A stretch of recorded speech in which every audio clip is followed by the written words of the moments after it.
السلام علیکم۔ یہ آج حرام حلال کے سلسلے کا دوسرا درس ہے۔ تو آئیے پہلے سورہ البقرہ اور اس کی آیت نمبر 172 اور 173 ان دو آیتوں کو دیکھنے پہلے 2 کی 172 173۔ اے وہ لوگ جو ایمان لائے ہو، تم پاکیزہ چیزوں میں سے کھاؤ جو ہم نے تمہیں دی ہیں، اور تم اللہ کا شکر کرو اگر تم صرف اس کی بندگی کرتے ہو۔ اب دیکھیے یہاں اللہ واضح طور پر بتا دے رہا ہے کہ کھانے پینے کی کوئی شے حرام نہیں ہے۔ یا ایھا الذین آمنوا، اے ماننے والے لوگو، کلوا من طیبات، حاصل کر کے برتو جو پسندیدگی سے ما رزقناکم، جو ہم نے تمہیں سامان نشروں میں دیا ہے، واشکروا للہ، اور قدر کرو اللہ کے لیے، ان کنتم ایاہ تعبدون، اگر تم ہو اسی کے تابعداری کرنے والے۔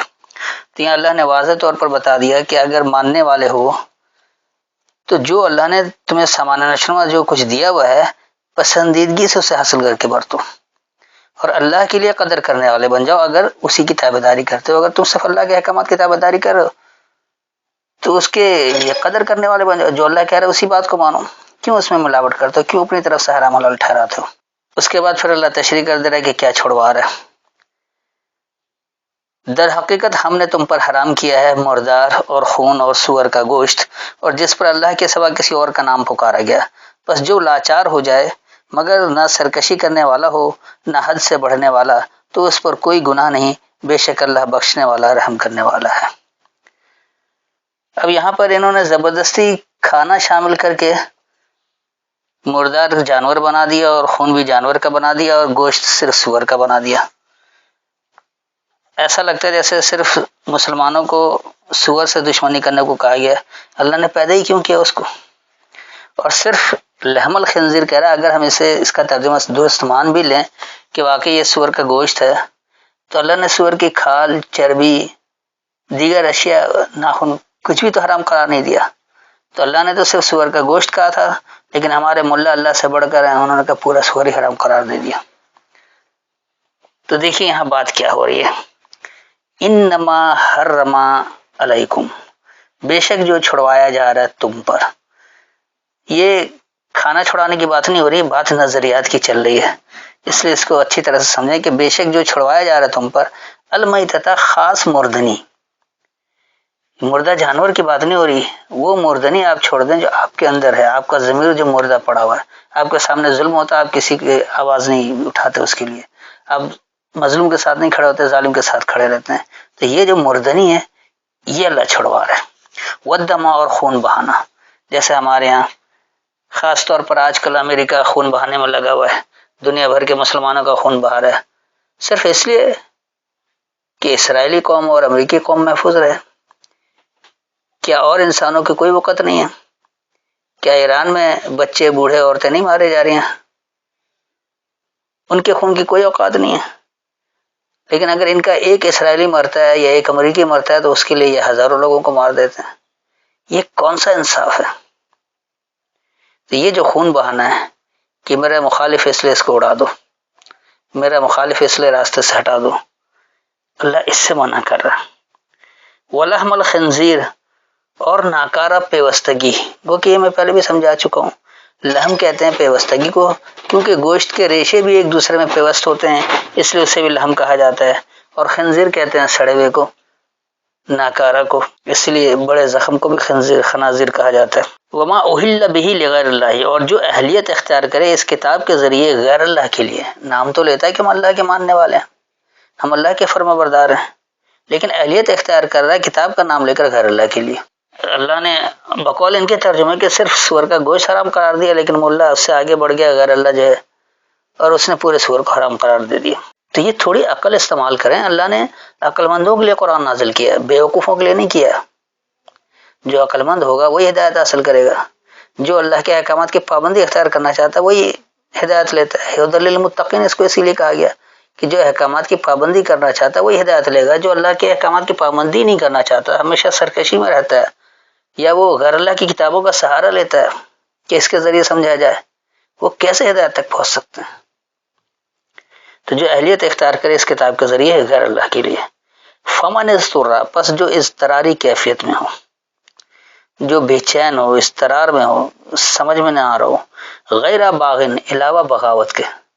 اس کا ارادہ بغاوت کا نہیں ہے، ولا عادن اور نہ ادا کرنے کا، نہ دوبارہ کرنے کا، فلا اسم علیہ بس نہیں نقصان اس پر، ان اللہ غفور رحیم بے شک اللہ رحم سے حفاظت کرنے والا ہے۔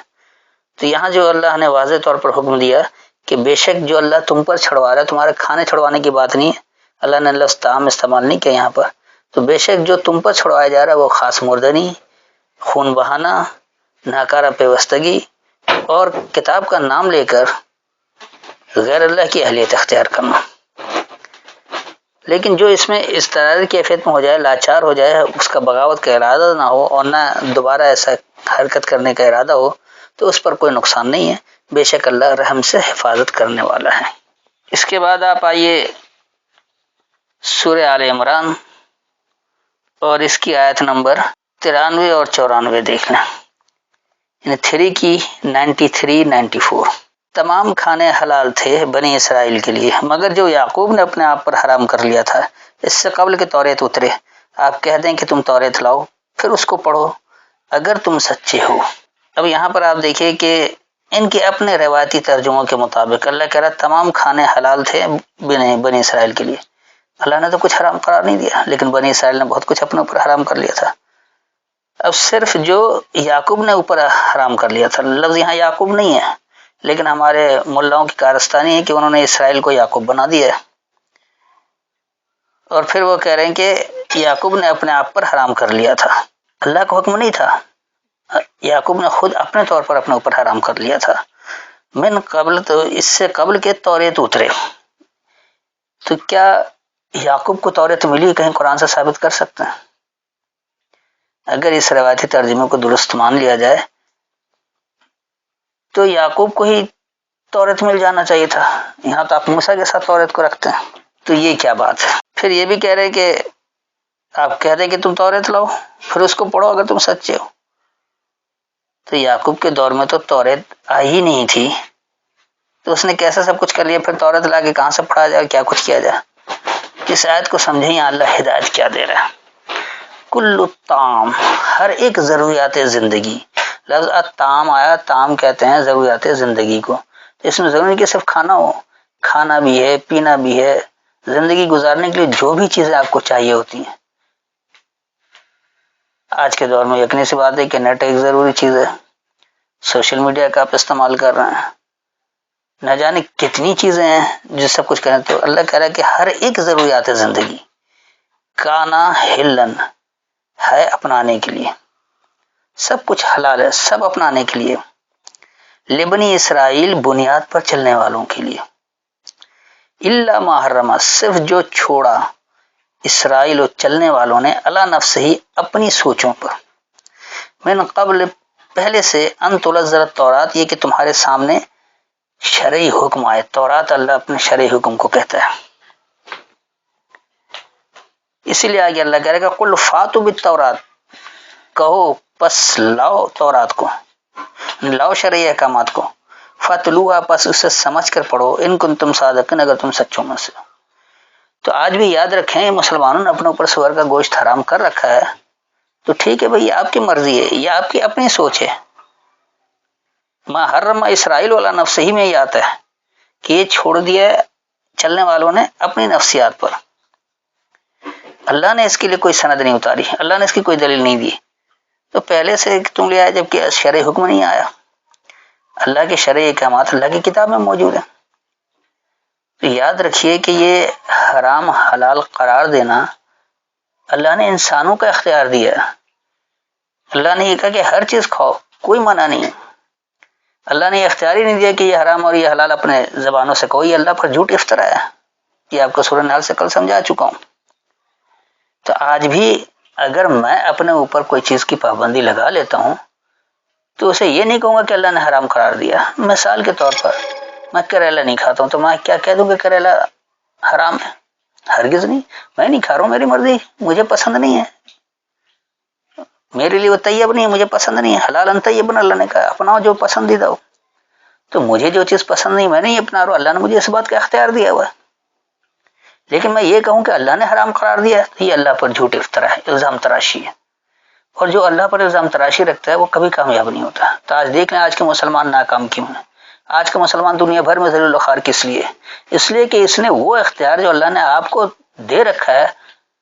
وہ جھوٹ اللہ کی طرف منسوب کر دیتے ہیں اور کہتے ہیں یہ حرام اور یہ حلال ہے۔ اللہ نے کوئی فہرست نہیں دی ہے کہ یہ چیزیں حرام اور یہ حلال ہے۔ اللہ نے کہا سب کھاؤ جو تمہیں پسند ہو۔ اس لیے یہاں پر کہہ رہا ہے کہ ہر ایک ضروریات زندگی اپنانے کو کہا بنیاد پر چلنے والوں کے لیے، صرف جو چلنے والے خود چھوڑ رہے ہیں اپنی سوچوں پر اس سے پہلے سے کہ ان کے سامنے شرعی حکم ہے، اور اگر واقعی کوئی ایسا شرعی حکم ہے تو لاؤ اس کو سامنے، سمجھ کر پڑھو اسے۔ یقینی سی بات ہے شرعی حکم ہوگا تو اللہ کی کتاب میں ہوگا، اب اللہ کی کتاب لے آؤ،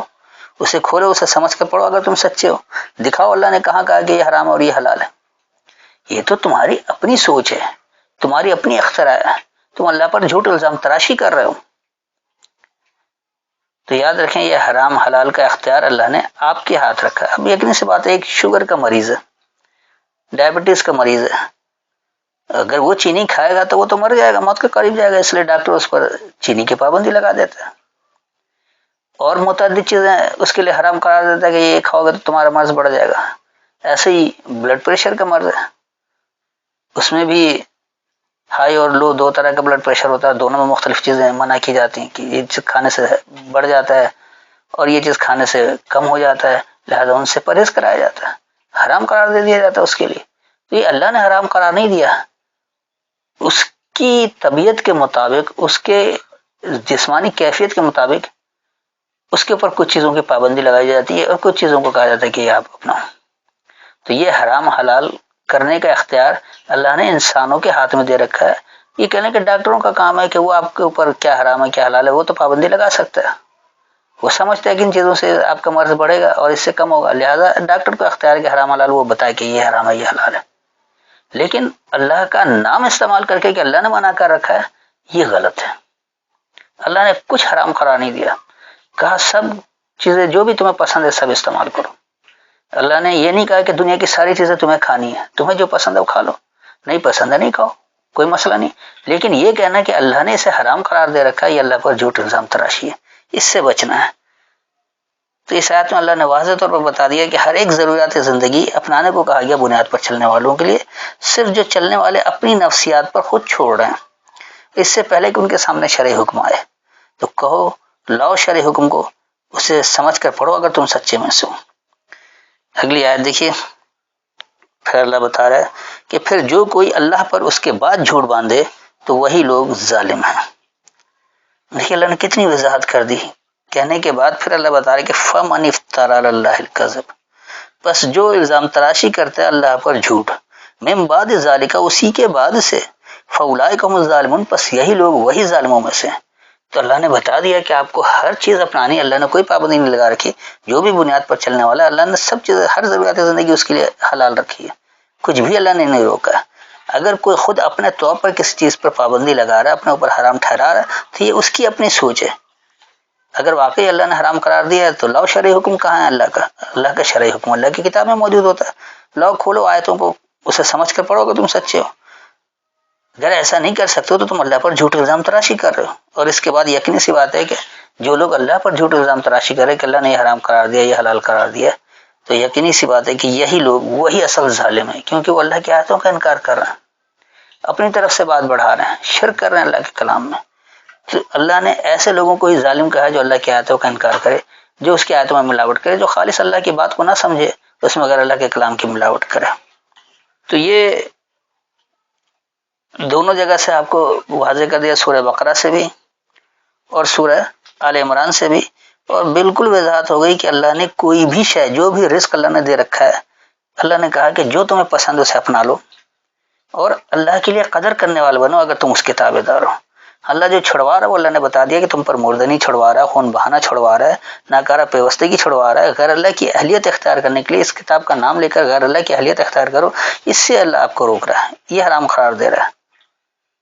اس میں بھی اگر آپ اضطراری کیفیت آپ کی سمجھ میں نہیں آ رہا ہے کہ واقعی اللہ کا حکم ہے، یعنی جیسے آج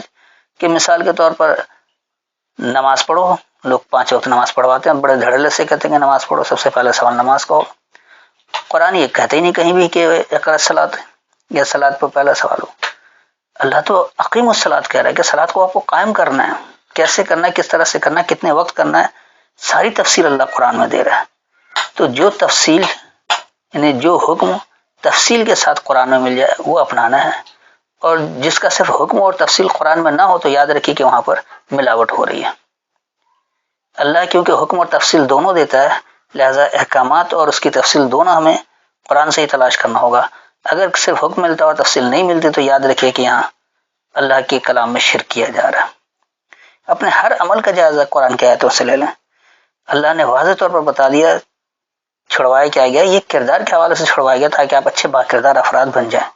آپ کے اندر جذبہ مروت جاگے، آپ کے اندر انسانیت رہے کہ ایک دوسرے کے کام آئے۔ اللہ تو بے پرواہ، اللہ کو تو کچھ نہیں چاہیے، آپ اللہ کو مانے یا نہ مانے اللہ پر کوئی فرق نہیں پڑتا۔ بے انتہا لوگ ایسے ہیں کہ ہر ایک کا ایک کریٹر ہے، تو اللہ کو بھی کسی نے کریٹ کیا ہوگا، یہاں کیا ٹکتے ہیں۔ لیکن بات یہ کہ اگر آپ نے یہ مان لیا کہ واقعی اللہ کو بھی کوئی کریٹ کرنے والا ہے تو پھر سوال یہ بھی ہوگا کہ اس کریٹر کے کریٹر کون ہے، لہٰذا یہ سوال کبھی ختم ہی نہیں ہوگا۔ تو یہ ہے بحث برائے بحث جاہلانہ سوال، جس کو لوگ کہتے ہیں کہ ہم بڑے چالاک ہیں، ہم بڑے تیز ہیں، اور ملحدین ایسے ہی سوالات کو اٹھاتے ہیں۔ وہ ملحدین جتنے بھی اعتراضات کرتے ہیں قرآن پر، وہ قرآن پر اعتراض نہیں ہے، وہ ان تراجم پر اعتراض ہے۔ ترجمے انہوں نے ایسے کر رکھے ہیں کہ پھنسنے والی بات ہے، جواب دے نہیں پاتے ہیں، پھر کہتے ہیں کہ قرآن غلط ہے۔ تو یاد رکھیں قرآن پر جتنی الزام تراشی ہے ان روایتی تراجم کی وجہ سے۔ اگر ترجمے کو درست کر لیا جائے، خالص قرآن کو اللہ کے کلام کے ذریعے سمجھا جائے، اگر اللہ کے کلام کی ملاوٹ نہ ہو تو ایسے سوالات بھی نہیں اٹھیں گے۔ تو اللہ نے بہت واضح کر دیا کہ جو بھی رزق دے رکھا ہے اس میں سے جو تمہیں پسندیدہ ہے اسے اپنا لو، اللہ کی نعمتوں کی قدر کرنے والے بنو، اگر تم اسی کی تابعدار رہنا چاہتے ہو۔ چھڑوانے کی بالکل وضاحت کر دی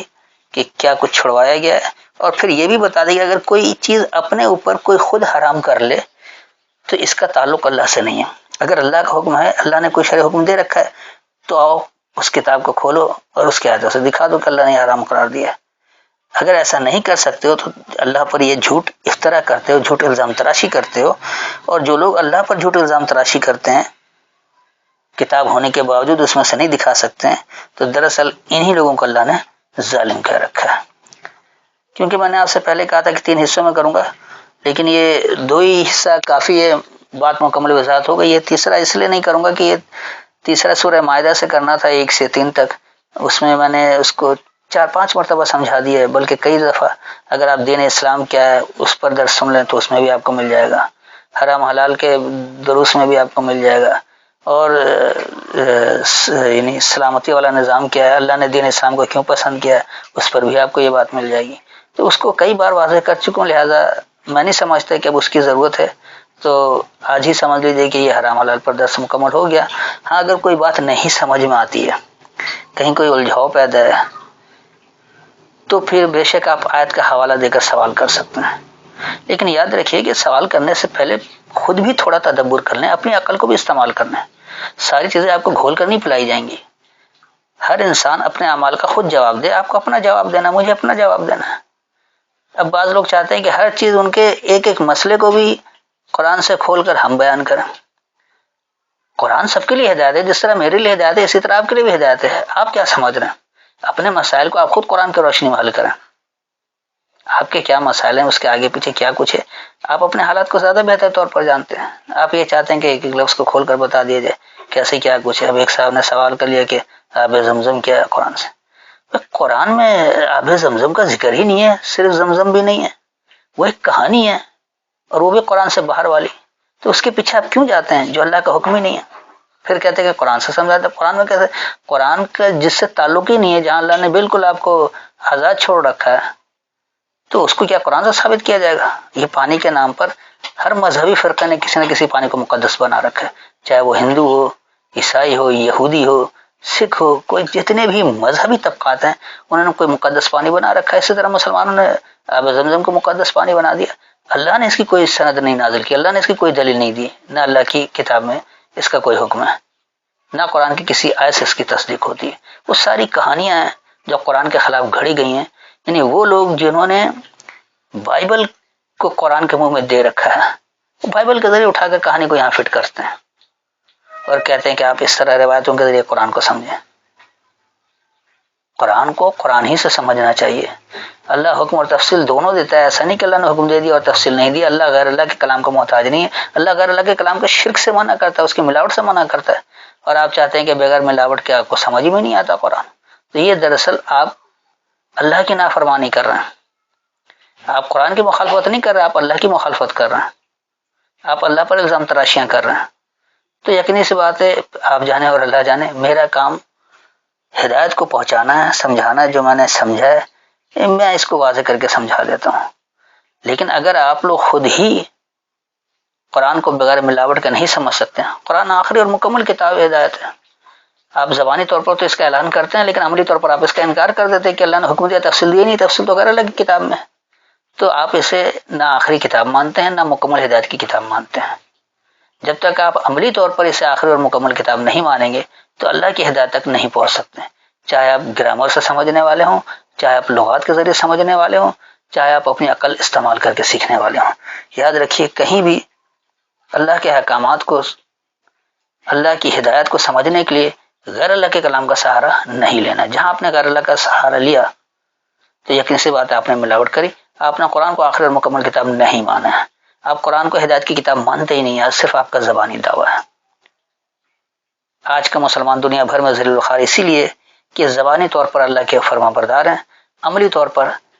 اللہ پر الزام تراشی کرنے والے ہیں، اس کے کلام میں ملاوٹ کرنے والے ہیں، اس کے احکامات میں ملاوٹ کرنے والے ہیں، اس کا شرک کرنے والے ہیں، اس لیے نتیجتاً دنیا میں آج ذلت والی سزا بھگت رہے ہیں۔ امید اتنی وضاحت کافی ہے، اور تیسرے درس کی ضرورت نہیں ہے، اتنا ہی کافی ہے۔ بالفرض کوئی بھی بات ہو تو آیت کے حوالے سے بات کیجیے گا، بغیر آیت کے حوالے کی بات نہ کریں، الجھنے والے سوالات نہ کریں، سمجھنے والے بنیں، بحث برائے بحث نہ کریں، بحث برائے دلیل کریں تو بات سمجھ میں آتی ہے۔ السلام علیکم۔